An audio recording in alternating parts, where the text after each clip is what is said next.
Of course, here is the professionally rewritten script, adhering to your instructions.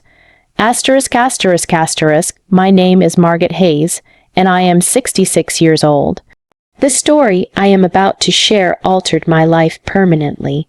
The day of my husband Ernest's funeral was the most silent day of my life. There, next to his grave, I received a text from an unknown number that sent a chill down my spine. "I'm alive. That's not me in the casket," I replied, my hands shaking. "Who is this?" The answer stole my breath. "I can't say. They're watching. Don't trust our sons." In that moment, my soul was torn in two. My world collapsed as I looked at Charles and Henry, my own children, standing by the casket with unnervingly calm expressions. Something was not right. Their tears appeared forced, their embraces as cold as ice. For 42 years, Ernest had been my companion, my sanctuary, my purpose. I met him when I was 24 in the small town of Spring Creek. We were raised on the same dusty country roads, sharing simple dreams. I cleaned houses to care for my ill mother, while Ernest fixed bicycles in a small shop he inherited from his father. We had little money, but we were content. We possessed something wealth could not purchase, genuine love.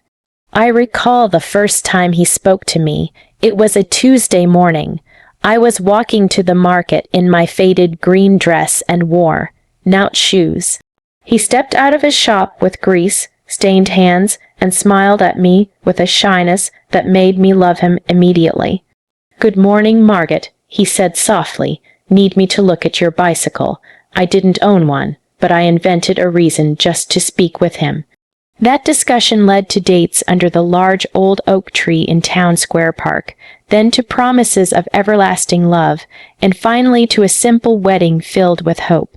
The initial years were difficult. We lived in a 2-bedroom house with a tin roof. When it rained, we placed pots throughout the house to catch the leaks, but we were happy. Ernest worked from dawn until dusk in his shop, and I sewed clothes for the local women. When Charles was born, I thought my heart would overflow with joy. He was a beautiful baby with his father's large eyes and my smile. 2 years later, Henry arrived just as perfect. I raised them with all the love in the world, putting their needs before my own. Ernest was a wonderful father. He took them fishing in the river on Sundays, taught them how to fix things with their hands, and told them stories at bedtime. I fed them, clothed them, and soothed them when they were upset. We were a close family, or so I thought. As they grew older, things began to shift. Charles, the eldest, was always ambitious. From a young age, he would ask why we lived so modestly, why we didn't have a car like other families. Henry followed his lead in everything, as he always did. When Charles turned 18, Ernest offered him a job at the shop, but he refused it with disdain. "I don't want to get my hands dirty like you, Dad. I'm going to be someone important." Those words wounded Ernest deeply, though he never told me. I would see him sitting on the porch at night, gazing at the stars with a sad expression.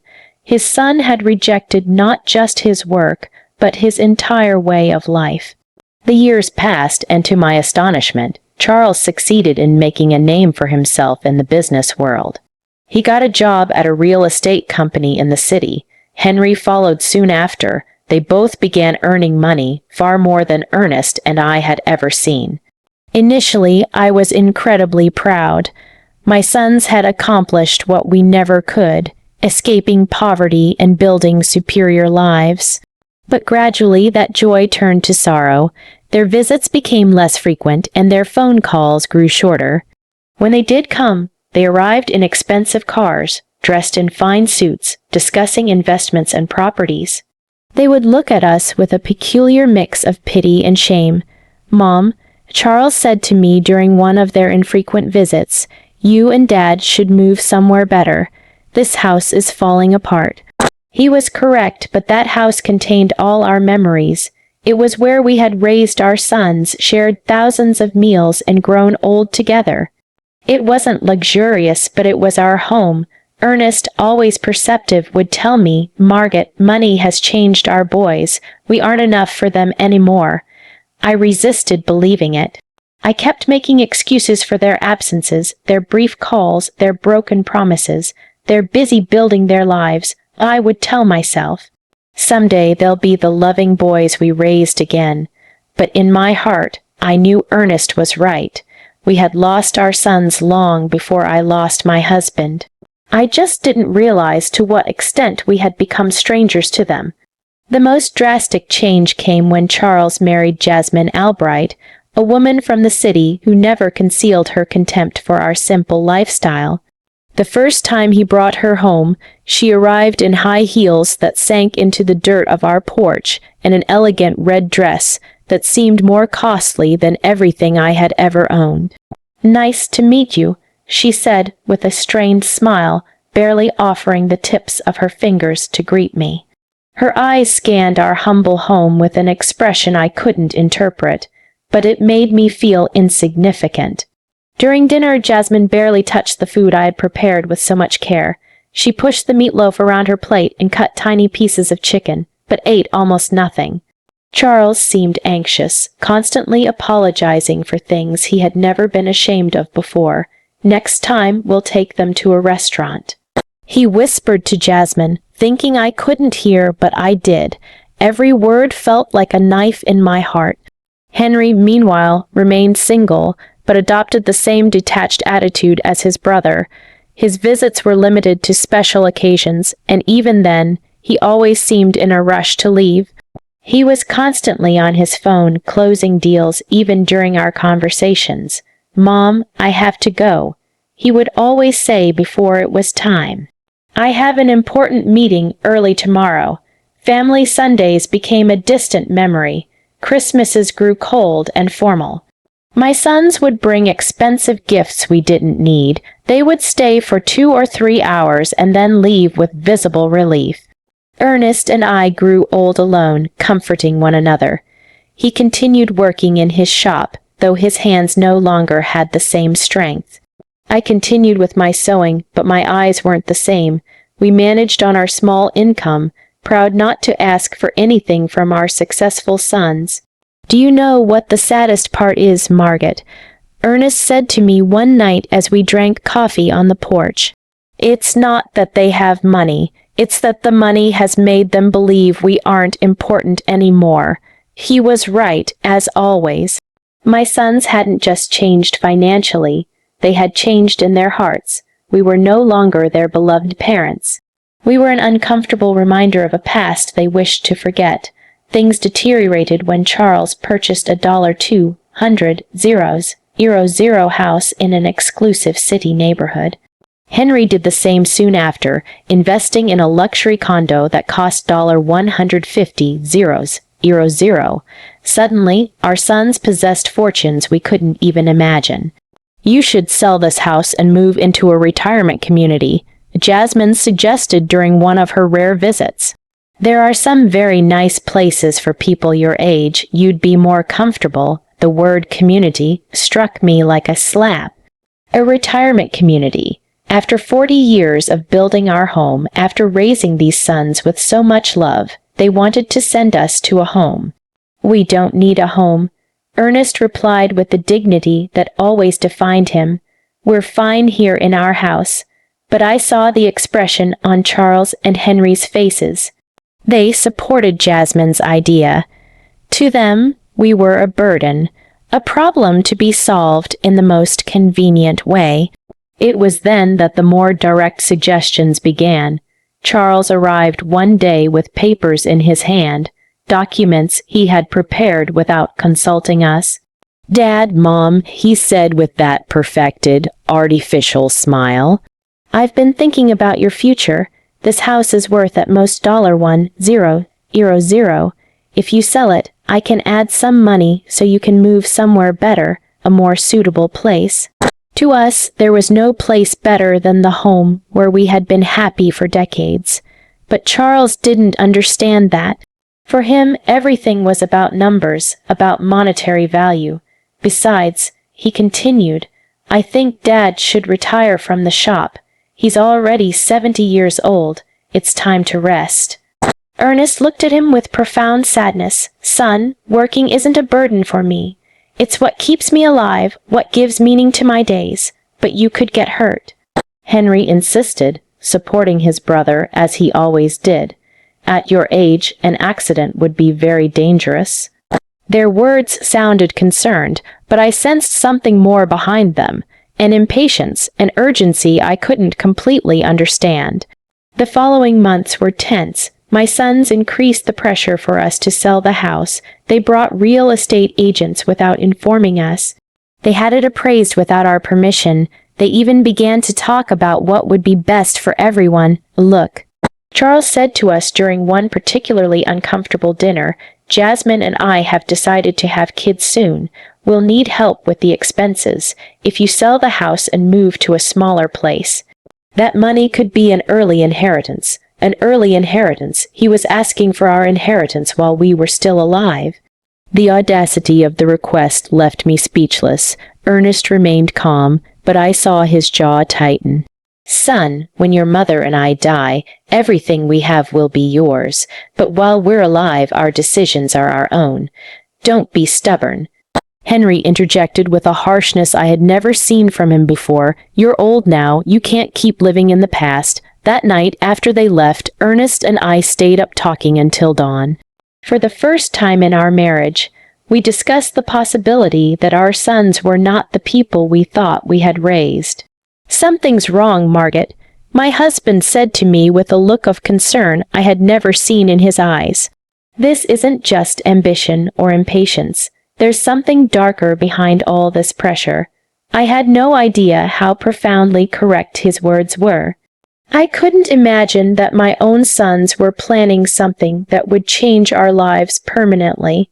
I didn't know that the coming tragedy wouldn't be an accident of fate, but a conspiracy carefully orchestrated by the two people I trusted most in the world.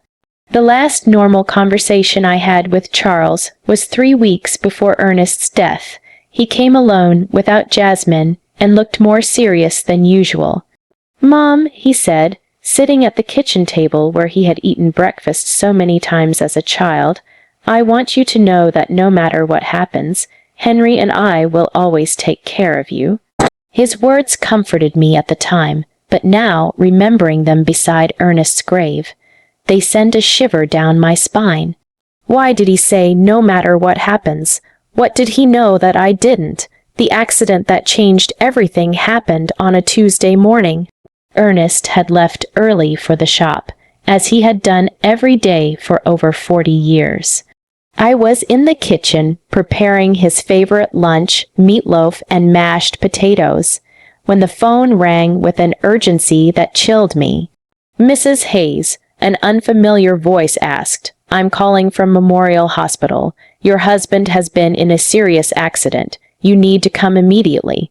The words blurred in my mind. The world stopped. My legs turned weak, and I had to grab the door frame to keep from falling. What happened? Is he okay? Is he alive? Is he in the ICU? "Ma'am, please come as soon as possible." The trip to the hospital was a hazy nightmare. My neighbor Doris had to drive me because I was shaking too much to even hold the keys. The whole way there, my mind refused to process what was happening. Ernest was careful, meticulous in his work. How could this have happened? When we arrived at the hospital, Charles and Henry were already there. That surprised me, as I had not yet notified them. But in my desperation, I didn't pay attention to that detail. "Mom," Charles said, hugging me with a force that seemed genuine, "Dad is in bad shape. The doctors say one of the machines at the shop exploded. He has severe burns and a traumatic brain injury." Henry's eyes were red, but something in his expression felt off. He seemed more nervous than sad, like someone waiting for important news rather than someone grieving for his father. "Can we see him?" I asked, desperate. "Only immediate family, one at a time, and for 5 minutes maximum," the nurse explained. When I entered that ICU room, my heart sank. Ernest was connected to a dozen machines, with bandages covering most of his face and arms. I barely recognized him. His breathing was labored, artificial, sustained by machines that beeped constantly. I walked to his bed and took his hand, the only part of his body that seemed intact. "Ernest, my love, I'm here. Everything is going to be all right. You're going to recover, just like you always do." For a moment, I felt a slight squeeze in my hand. His eyes moved behind his closed lids. He was fighting. My warrior was fighting to return to me. The next 3 days were the longest of my life. I practically lived at the hospital, sleeping in the uncomfortable chairs in the waiting room. Charles and Henry took turns staying with me, but they always appeared more focused on speaking with the doctors than on comforting their father. I overheard fragmented conversations I couldn't fully comprehend at the time. Henry was asking about medical insurance and the cost of treatment. Charles was on the phone discussing life insurance policies and beneficiaries. "Mom," Charles said to me on the second day, "we reviewed Dad's insurance. He has a life insurance policy for $50,000. There's also a workers' compensation policy that could cover up to $75,000 more." Why was he talking to me about money when Ernest was still fighting for his life? Why was he concerned about insurance instead of his father's recovery? "I don't care about the money," I responded sharply. "I just want your dad to get better." "Of course, Mom," he said, but I saw something in his eyes I didn't like.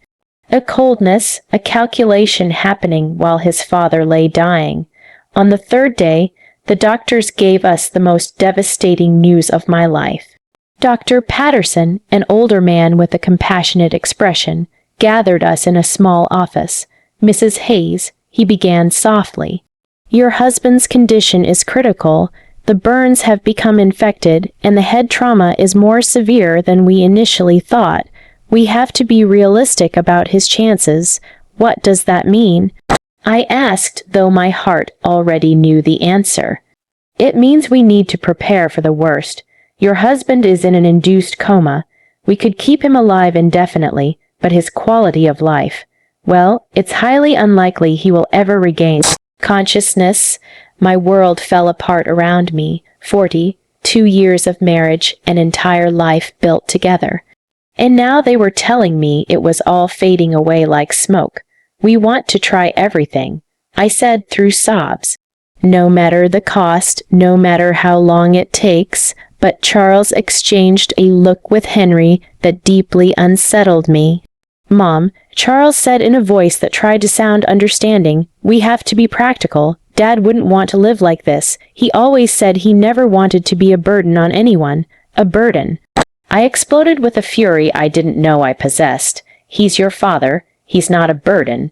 He's the man who raised you, who worked his whole life to give you the best he could." "We know, Mom." Henry chimed in, "But we also have to think about you. The medical bills are going to be enormous. They could wipe out all your savings." Again, money, always money. My husband was dying, and they were calculating costs. That night, alone in the hospital room, I took Ernest's hand and spoke to him as if he could hear me. "My love, I don't know what to do. The doctors say there's no hope, but I can't let you go. I can't imagine my life without you." It was then that something happened that still gives me chills. His fingers moved slightly, squeezing mine with a force that was almost imperceptible. His lips moved as if he were trying to say something, but no sound came out. I called for the nurses, desperate. "He's reacting. He's trying to talk." But by the time they arrived, Ernest had returned to his previous state. The nurse checked the monitors and shook her head. "Sometimes there are involuntary muscle spasms, ma'am. It doesn't mean he's conscious." But I knew what I had felt. Ernest had tried to communicate with me. He had fought to tell me something important. 2 days later, in the early hours of Friday morning, the machine alarms went off. Lights flashed, nurses rushed to Ernest's room. I was dozing in the hallway when the noise woke me up. "No, no, no," I screamed, running toward the room. The doctors worked for 40 minutes trying to resuscitate him, but it was useless. At 4:37 in the morning, Ernest was officially declared dead. The pain I felt in that moment was physical, as if my heart had been ripped from my chest. I collapsed by his bed, hugging his still, warm body, refusing to accept that he was gone forever. Charles and Henry arrived at the hospital an hour after their father's death. They seemed prepared, as if they had been expecting the call.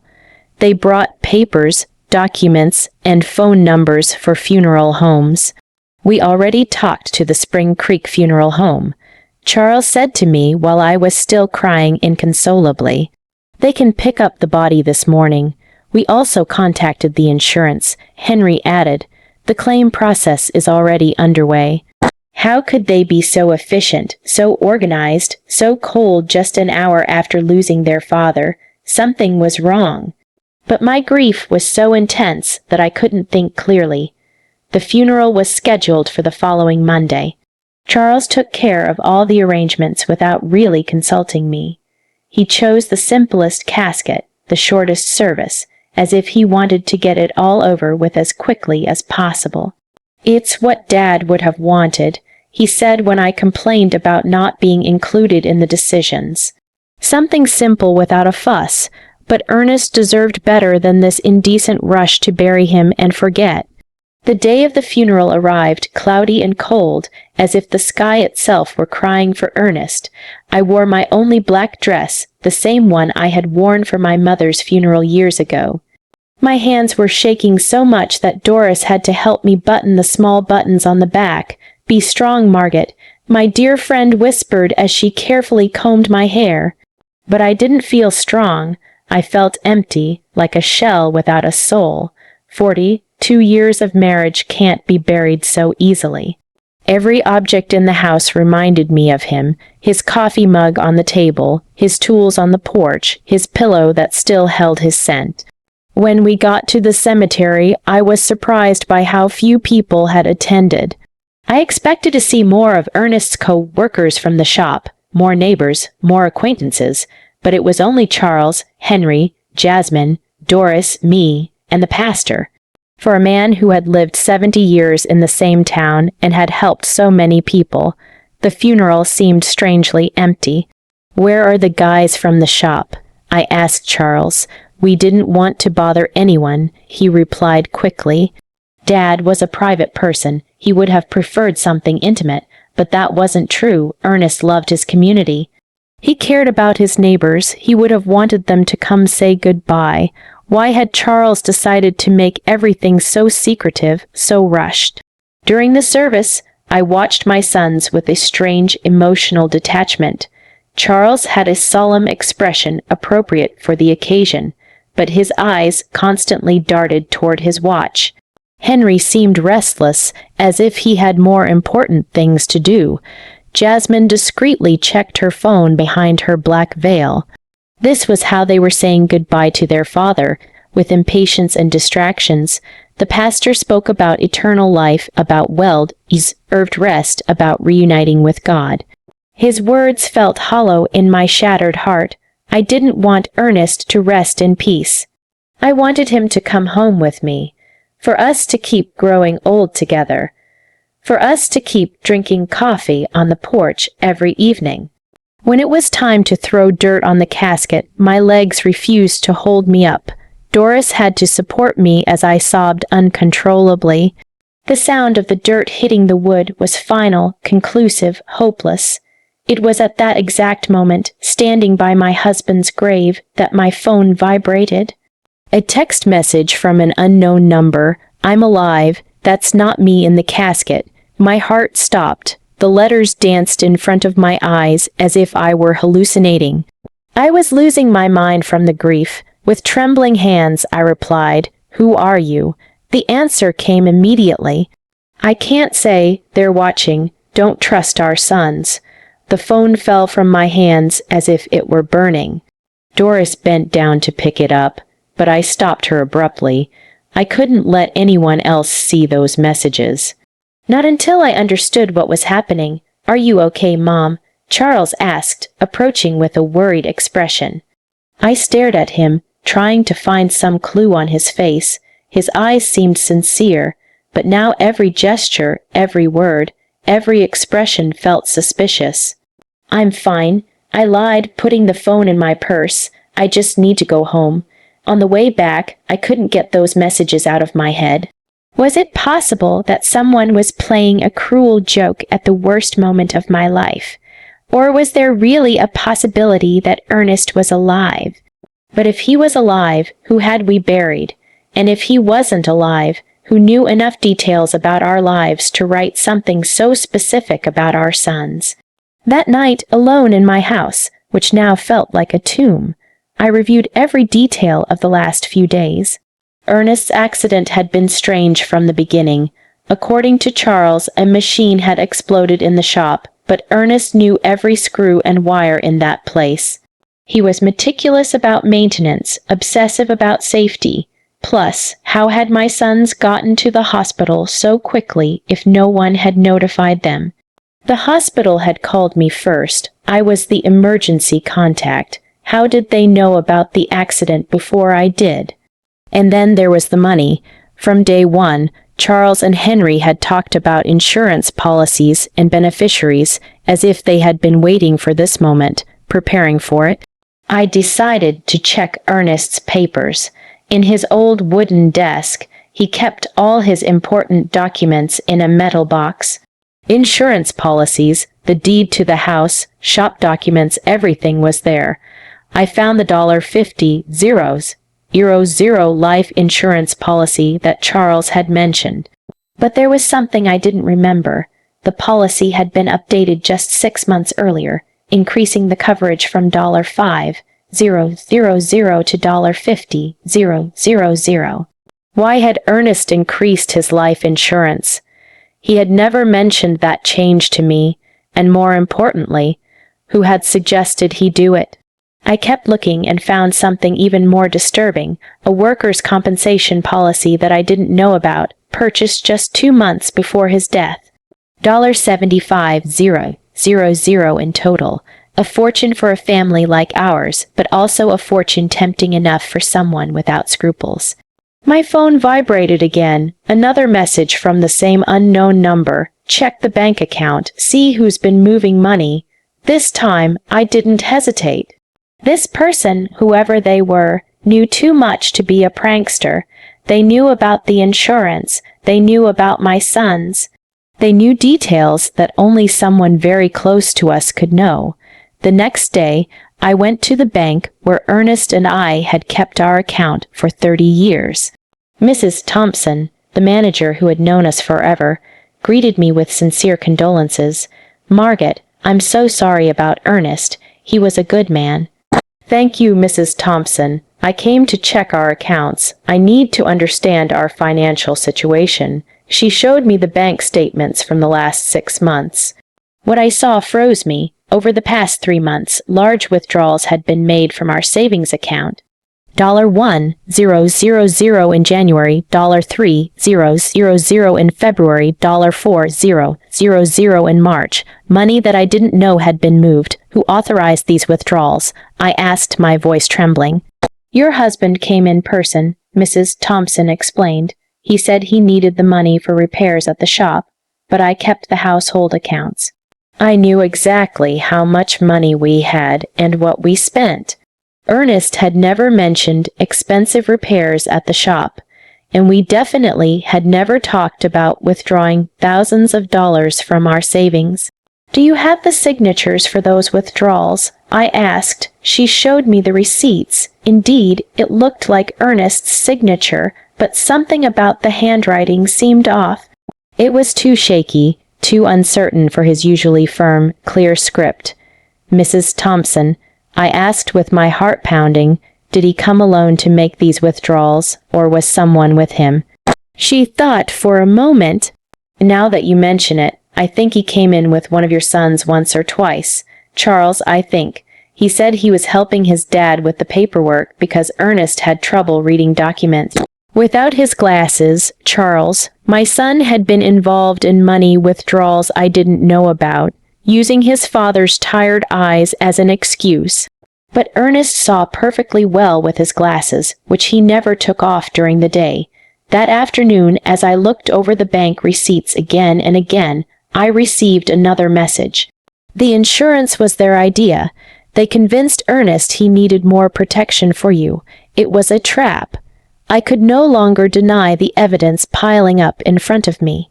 The mysteriously increased insurance policies, the unauthorized money withdrawals, Charles's presence in transactions I knew nothing about, his suspicious efficiency in organizing the funeral, his coldness during his father's agony. But the question that terrified me was whether they had really planned Ernest's death, how they had done it, and who was sending me these messages. How did this person know so much about what had happened? The following days became a nightmare of doubt and suspicion. Every one of Charles's smiles, every one of Henry's hugs, every word of condolence felt like a mask hiding something sinister.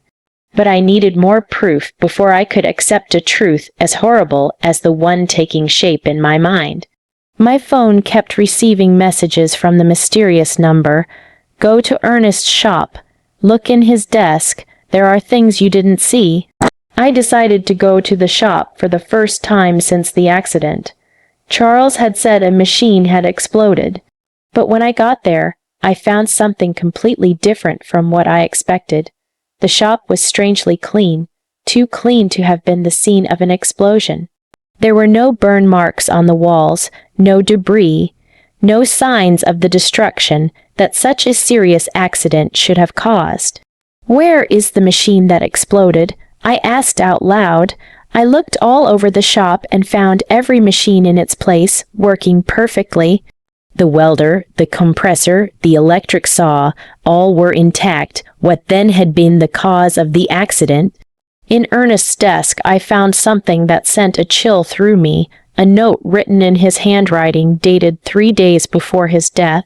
Charles insists I need more insurance. He says it's for Margaret, but something doesn't feel right. I don't trust his intentions. Below that note was another. Henry brought me some papers to sign. He says they're to modernize the shop, but I don't understand what it's about. Why all the hurry? My husband had had suspicions. He had intuited the evil intentions of our sons, but he had died before he could tell me. I kept searching and found an envelope sealed with my name on it. I opened it with trembling hands. It was a letter from Ernest. Asterisk, my dearest Margaret, if you are reading this, it means something has happened to me. In recent months, I've noticed strange changes in Charles and Henry. They're too interested in our money, in the insurance, in us selling the house. Jasmine is putting a lot of pressure on them. Yesterday, Charles told me I should be more concerned about my safety because at my age, any accident could be fatal. I don't know why, but those words sounded like a threat. I love you, Margaret. If something happens to me, don't trust anyone blindly, not even our sons. Asterisk, the letter fell from my hands. Ernest had sensed his own death. He had seen the signs that I, blinded by maternal love, had ignored. That night, Charles came to visit me. He arrived with a bottle of wine and a smile that now seemed completely fake. Mom, I've been thinking about your future, he said, pouring himself a glass without asking if I wanted one. The insurance money, it's already in process. It'll be $125,000. How do you know the exact amount? I asked, feigning innocence. Well, I helped Dad with the insurance paperwork. He wanted to make sure you had enough money to live comfortably. A lie. Ernest had never wanted to increase the insurance. According to his own note, he had been pressured by Charles. And what do you think I should do with that money? I asked, carefully watching his reaction. His eyes lit up with a glint that gave me a chill. You could buy a smaller, cozier house, or even better, move into a nice retirement community where you'd have company and medical care. Henry and I could manage your money to make it go further. Manage my money? We just want to take care of you, Mom. At your age, it's easy to get scammed or make bad financial decisions. We know about investments, about business. We could triple that amount in a few years. Triple my money or make it disappear into their own pockets. Let me think about it. I said, trying to buy time. Of course, Charles said with his fake sweetness, but not too long, for your own good. After they left, I sat in my kitchen, shaking with rage and fear. My own sons, my flesh and blood, had not only murdered their father, but now they were planning to steal everything I had left. That night, my phone vibrated with a longer message than the others. Tomorrow, go to the police station. Ask for the report on Ernest's accident. There are contradictions you need to know about. The next day, I went to the local police station.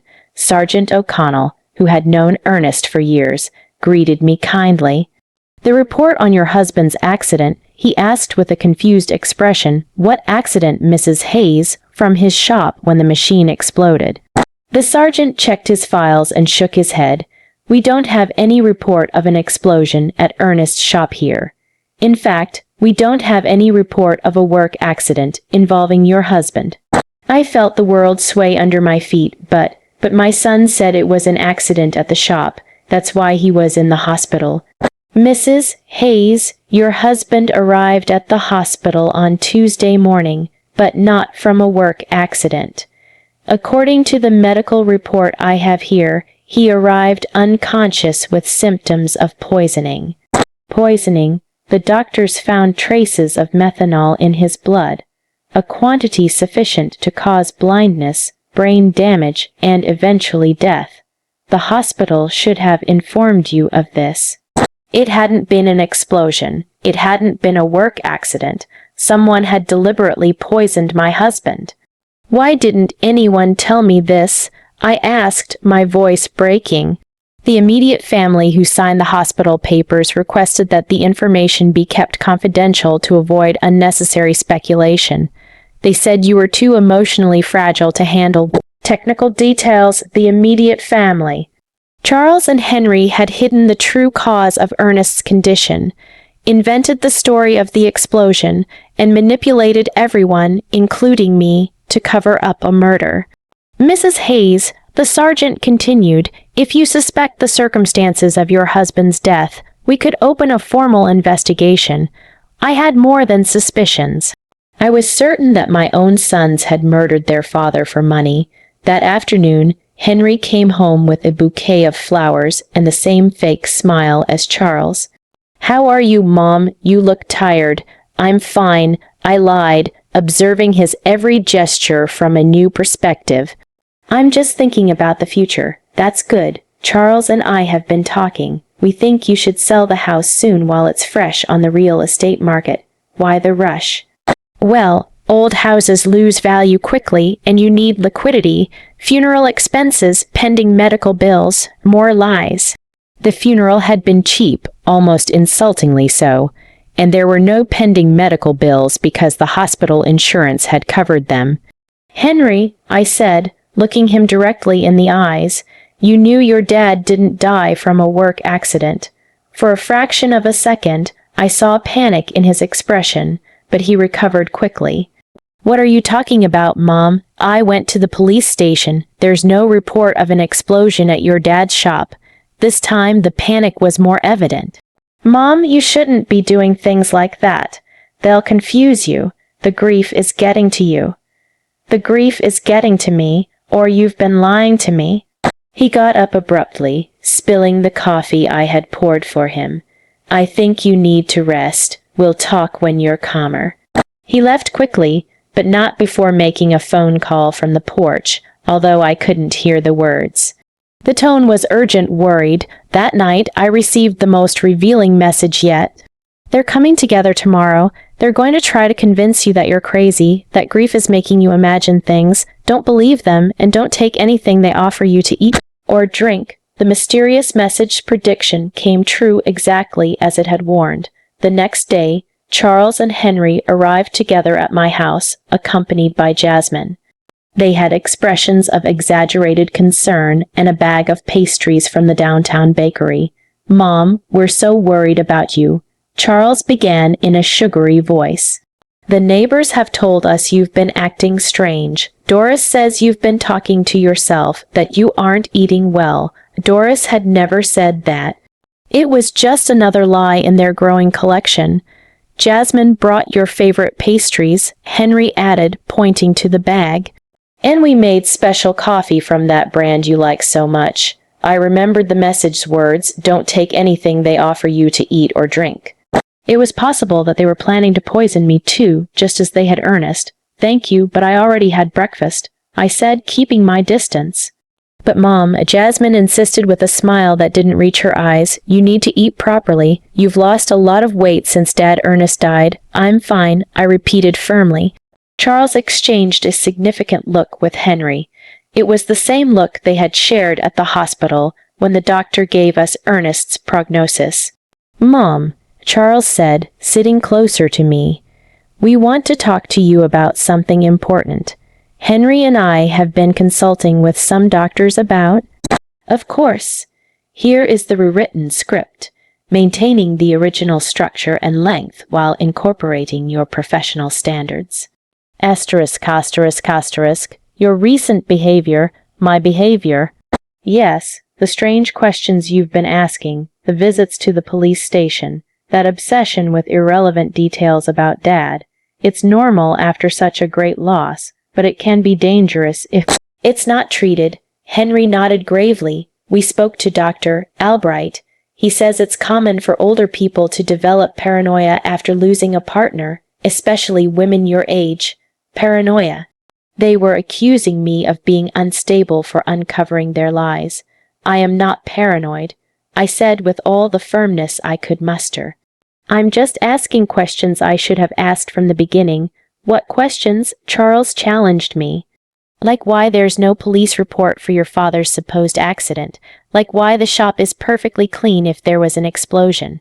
Like why you withdrew thousands from our account without telling me anything. The silence that followed was deafening. The three of them exchanged looks of thinly disguised panic.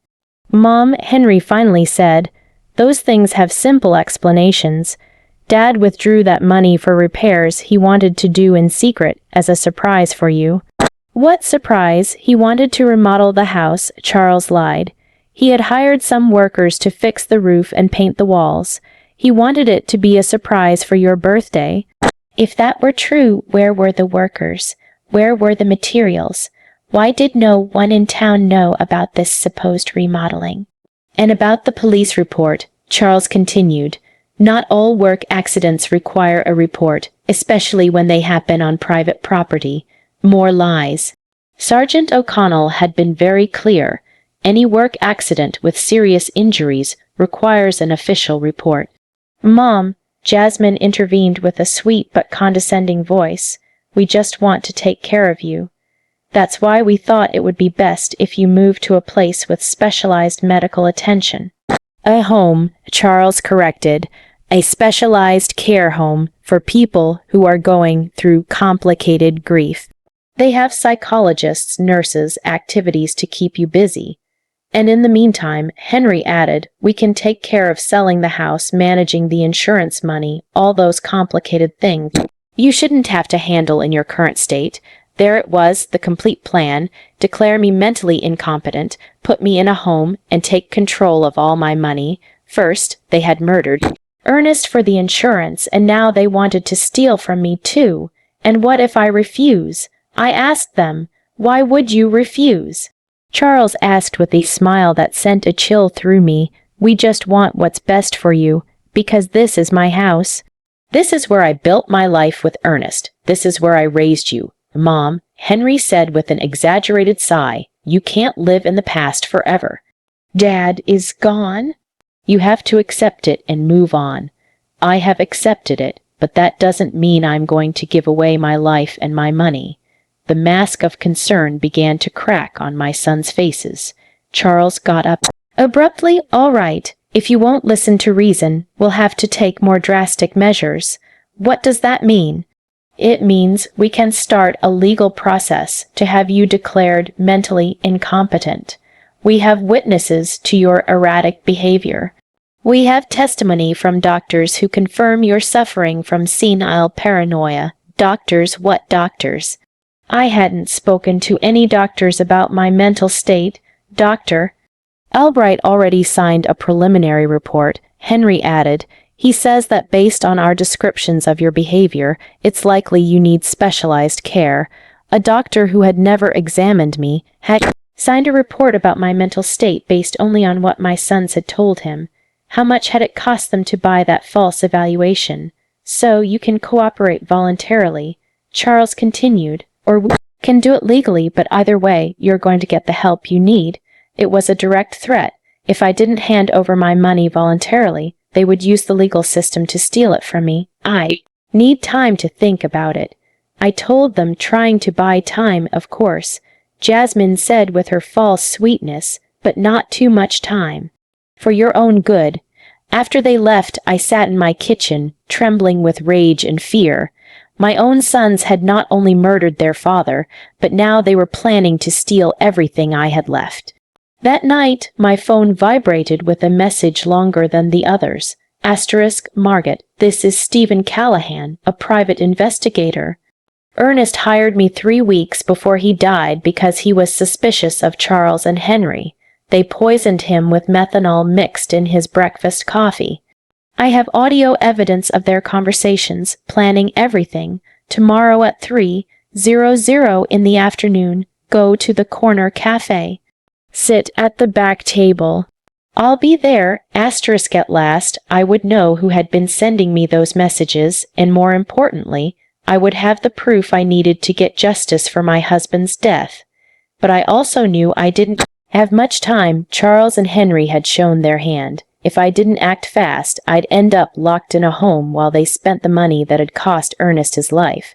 The war had begun, and even if I was a 66-year-old woman against 2 ruthless men, I had something they didn't, the truth.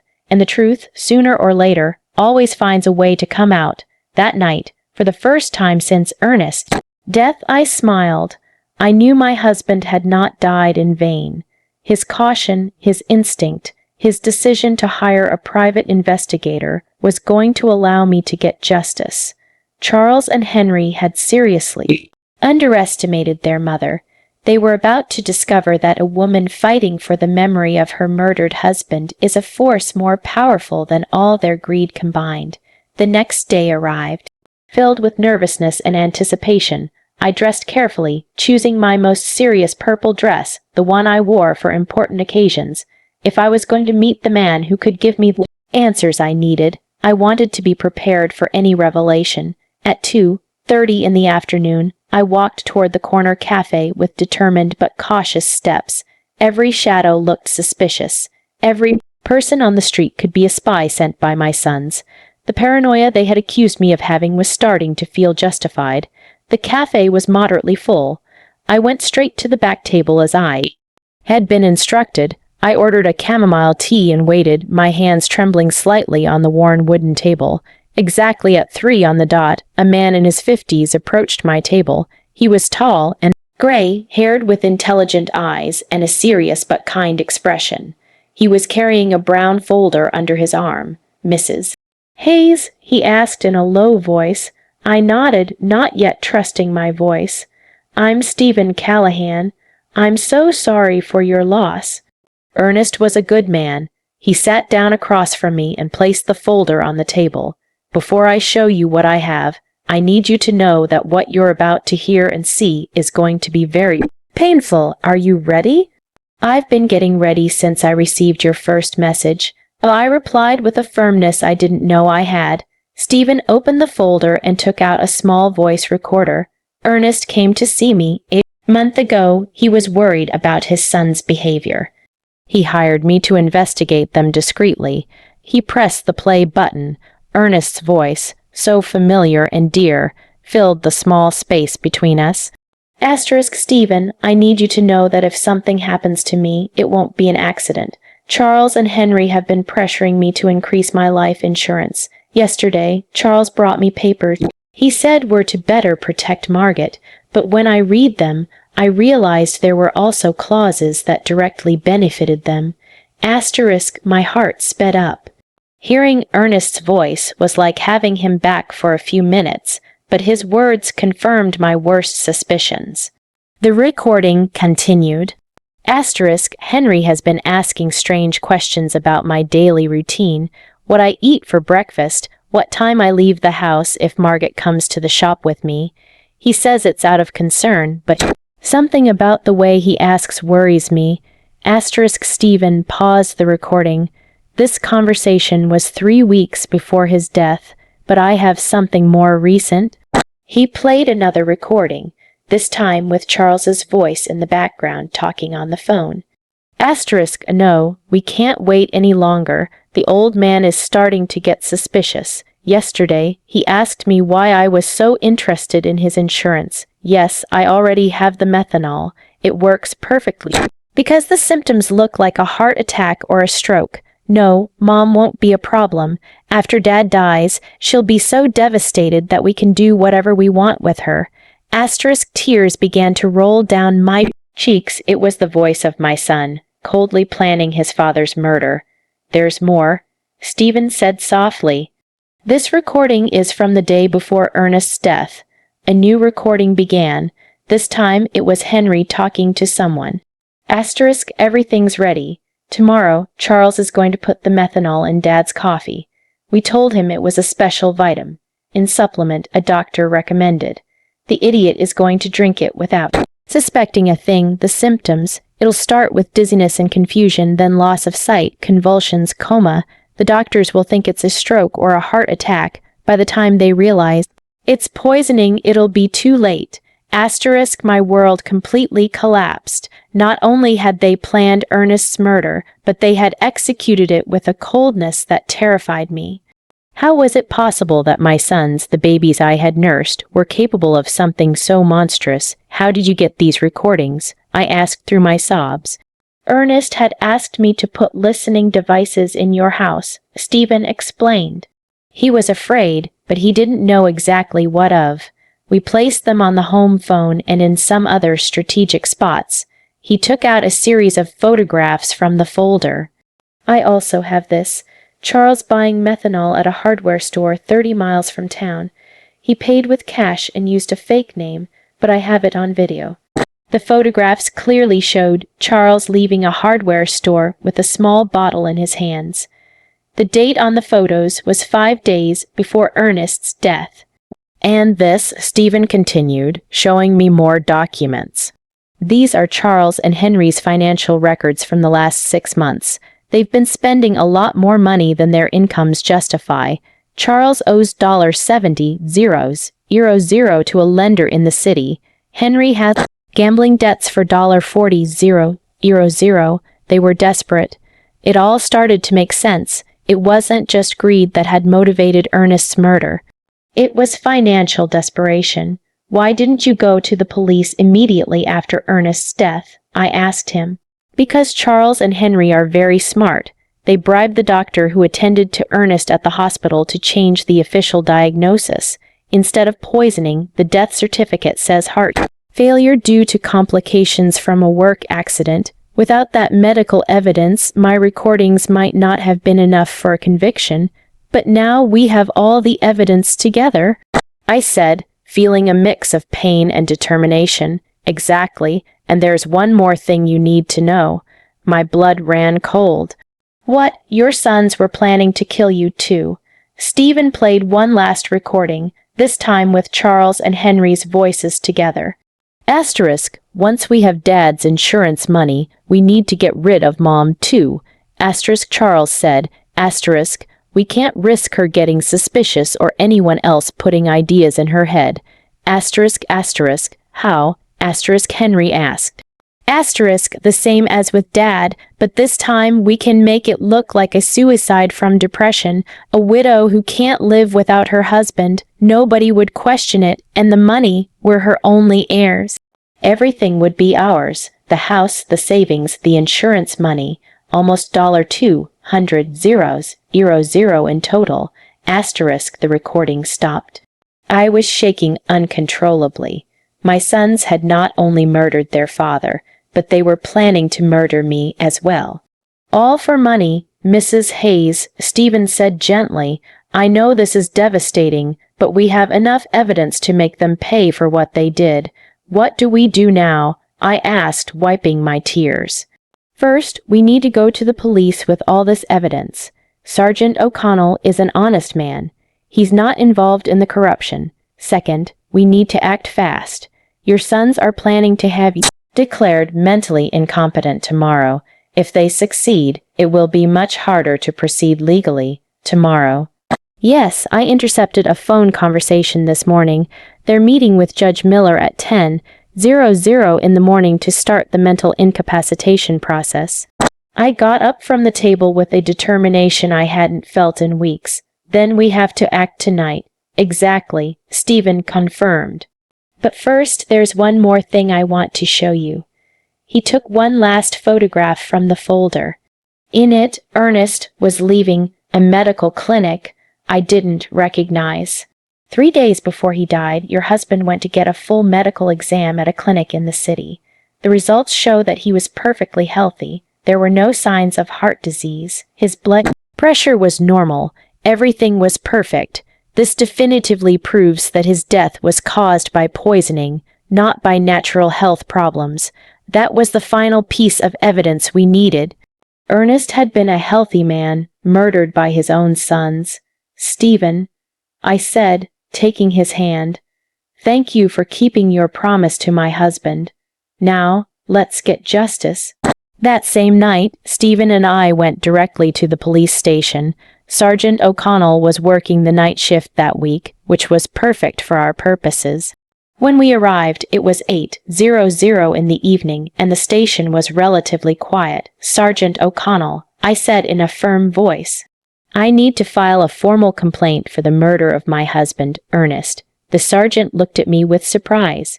Murder, Mrs. Hayes. The death certificate says he died from heart complications after a work accident. The death certificate is false, I replied, placing Stephen's folder on his desk. My husband was deliberately poisoned with methanol by our own sons. For the next 2 hours, Stephen and I presented all the evidence. The audio recordings, the photographs of Charles buying methanol, the bank documents showing the unauthorized withdrawals, Ernest's medical results proving his perfect health, and finally, recorded conversations where my sons confessed to both their father's murder and their plans to kill me. Sergeant O'Connell listened to each recording with an increasingly serious expression. When we finished, he leaned back in his chair and shook his head in disbelief. This is monstrous, he murmured. Are you sure you want to go through with this, Mrs. Hayes? Once we arrest your sons, there's no turning back, Sergeant. I replied with all the dignity I could muster. Those men murdered my husband in cold blood for money. They were planning to murder me, too. They are no longer my sons. They are criminals who must pay for their crimes. We'll need the medical examiner to exhume Ernest's body to confirm the presence of methanol. The sergeant explained. Are you prepared for that? Do whatever is necessary, I replied without hesitation. Sergeant O'Connell immediately called the district attorney. Despite the late hour, the seriousness of the case led the DA to come to the station personally. After reviewing all the evidence, he immediately authorized arrest warrants for Charles and Henry. We'll proceed at dawn, the DA explained to us. We need to make sure we have all the evidence before they can destroy any additional proof. Stephen walked me home that night. Are you sure you'll be okay alone? He asked with concern. I'll be fine, I replied. After everything I've discovered, I'm no longer afraid. I have justice on my side. I couldn't sleep that night. I stayed up sitting in the kitchen, looking at the photographs of Ernest we had on the walls. For the first time since his death, I didn't feel only pain. I felt a strange mix of sadness and satisfaction, knowing that justice for his murder was coming soon. At 6:00 in the morning, my phone rang. It was Charles. Mom, you need to come to Henry's house right away. Something terrible has happened. What happened? I asked, feigning concern. It's better if I explain it in person. Please come quickly. I knew it was a trap. After hearing the recordings the night before, I knew they were planning to move up their plans to get rid of me. But I also knew the police were already on their way to arrest them. I'm on my way. I lied. Instead of going to Henry's house, I stayed in my kitchen waiting. At 7:30 in the morning, I saw from my window as several police cars headed toward my son's houses in different directions. My phone rang repeatedly for the next hour, first Charles, then Henry, both with increasingly desperate voices asking where I was, but I didn't answer any calls. At 9 in the morning, Sergeant O'Connell knocked on my door. "Mrs. Hayes, we've arrested Charles and Henry. They are in police custody, charged with first-degree murder and conspiracy to commit murder." I felt my legs tremble, but this time it wasn't from fear. It was from relief. How did they react? I asked. Charles denied everything at first, but when we played the recordings for him, he collapsed. Henry tried to escape through the back window of his house. We had to chase him for 6 blocks. That afternoon, Jasmine came to see me. She arrived sobbing, pleading, completely different from the cold, calculating woman I had known. "Mrs. Hayes, please, you have to drop the charges against Charles. He's not bad. He was just desperate because of his debts. This is my fault, too. I pressured him a lot to find money." I looked at her without a trace of compassion. "Jasmine, your husband poisoned my husband. He was planning to murder me, too. There is no explanation or justification for that. But we're family." She screamed in desperation. "Think about what this is going to do to the family.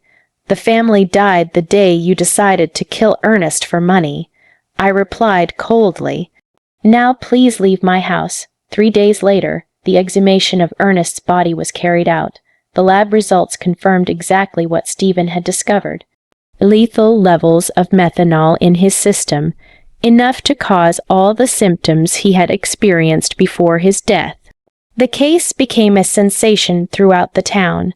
No one could believe that 2 sons had murdered their own father for money. The local newspapers called it the cruelest crime of the decade. Over the following weeks, more details came to light during the investigation. Charles really owed $70,000 to illegal lenders who had started threatening him with violence. Henry had lost $40,000 in underground gambling dens and was also facing threats. They had seen Ernest's life insurance money as their only salvation.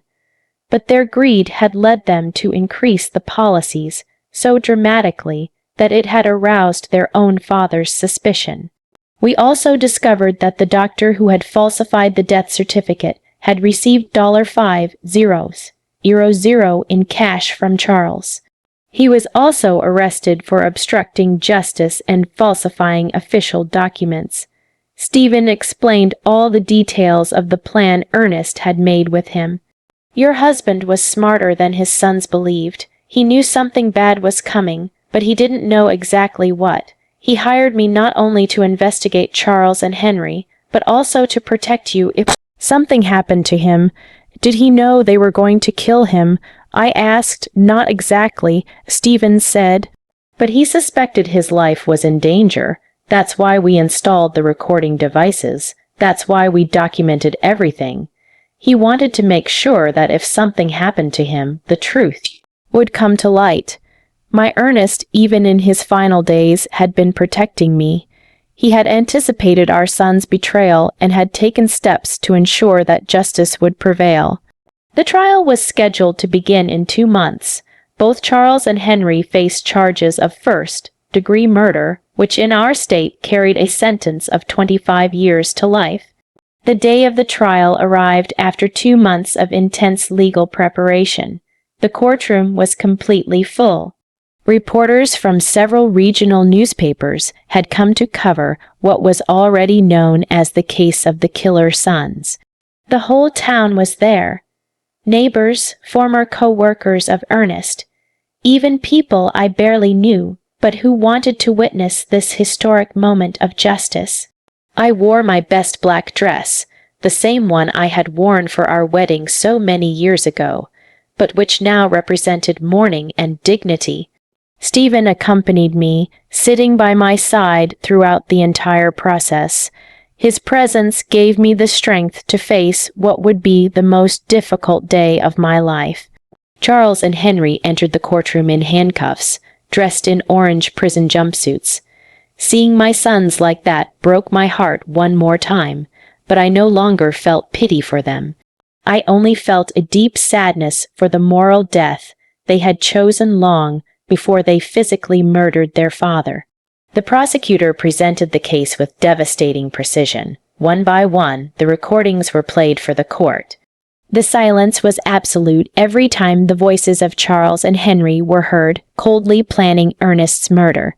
When the prosecutor played the recording where they planned to kill me, too, several people in the audience gasped in horror. One elderly woman got up and left the courtroom crying. I couldn't blame her. It was difficult to process such cruelty. "Ladies and gentlemen of the jury," the prosecutor said during his opening statement, "this is not an ordinary case of family greed. This is a case of cold and calculated premeditation where two men decided to murder the father who had raised them with love and sacrifice simply because they needed money to pay off their gambling debts and irresponsible loans." Charles and Henry's lawyers tried to present a defense based on desperate circumstances and external influences, but the evidence was overwhelming. The recordings didn't lie. The bank documents didn't lie. The forensic evidence of the methanol in Ernest's body didn't lie. When it was my turn to testify, I walked to the stand with trembling legs, but a clear mind. I had been waiting for this moment for months. "Mrs. Hayes," the prosecutor asked me, "can you tell us what your relationship was like with your sons before your husband's murder?" I thought I had a good relationship with them. I replied, looking directly at Charles and Henry. "I raised them with love. I sacrificed everything for their well-being. Their father worked from sun up to sundown to give them the best we could. I never imagined that love and sacrifice would become the reason for his murder. At any point, did you suspect they could harm your husband?" "No, that is the most painful part of all this. I trusted them completely. When they told me Ernest had an accident at his shop, I believed them. When they organized the funeral so quickly, I thought they were being efficient in their grief. I never imagined they were covering up a murder." Charles lowered his head during my testimony. Henry looked at me defiantly, but I saw tears in his eyes. Too late for tears, too late for regret. The most dramatic moment of the trial came when the prosecutor decided to play the full recording of the conversation where they planned my own murder. Charles's voice filled the courtroom. Asterisk, "Once we have Dad's insurance money, we need to get rid of Mom, too. We can't risk her getting suspicious." Asterisk, a murmur of horror swept through the audience. Several people turned to look at me with expressions of disbelief and compassion. "How did you feel when you heard this recording for the first time?" the prosecutor asked me. I realized that I had lost my two sons long before I lost my husband. I replied, my voice cracking but firm. "The babies I nursed, the children I comforted in their nightmares, had died and been replaced by two strangers capable of any cruelty for money." The defense tried to cross-examine me, suggesting that maybe I had misinterpreted my son's intentions, that maybe the grief had made me exaggerate the evidence, but the recordings spoke for themselves. Stephen also testified, explaining in detail how Ernest had hired him because he was afraid of his own sons. He described every step of the investigation, every piece of evidence collected, every recorded moment that revealed the truth.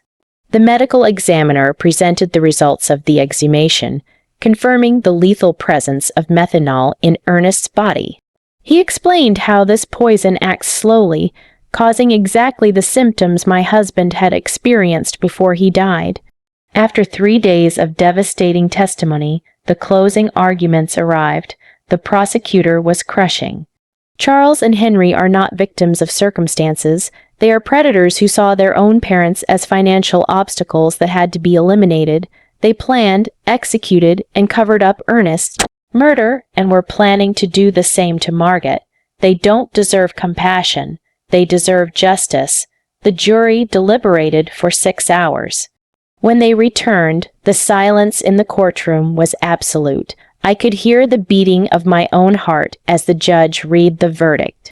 In the case of the state versus Charles Hayes and Henry Hayes on the charge of first-degree murder of Ernest Hayes, we find the defendants guilty. The courtroom erupted in murmurs and exclamations. Charles collapsed in his chair, finally comprehending the magnitude of what he had done. Henry remained rigid, staring straight ahead with no expression. On the charge of conspiracy to commit murder against Margaret Hayes, we find the defendants guilty. The judge proceeded immediately to the sentencing.